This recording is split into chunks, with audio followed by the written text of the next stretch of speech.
guys, those were the images from the Canon Demi, which is this beautiful half-frame film camera. And basically what that means is it gets you double the amount of shots. So instead of 36, you get 72.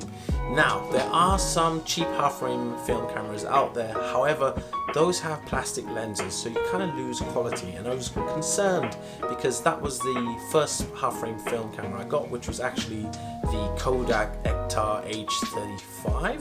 It's a hell of a name. And the lens was plastic, and the quality of the photos wasn't really what I expected. But when I got this, it all changed.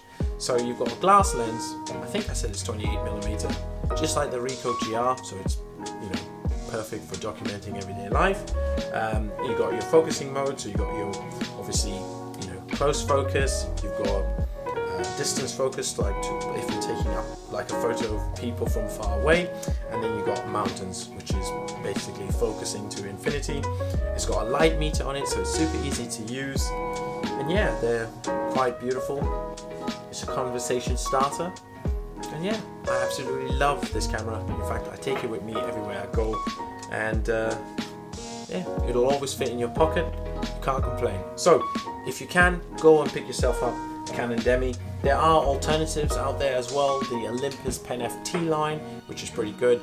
And I think those are the, there's the Yashica. I think the Yashica Samurai, which is a half-frame film camera, but that's huge. So yeah, anyway, I'm rambling now. Thanks for watching the video, guys. Peace, and I will see you soon.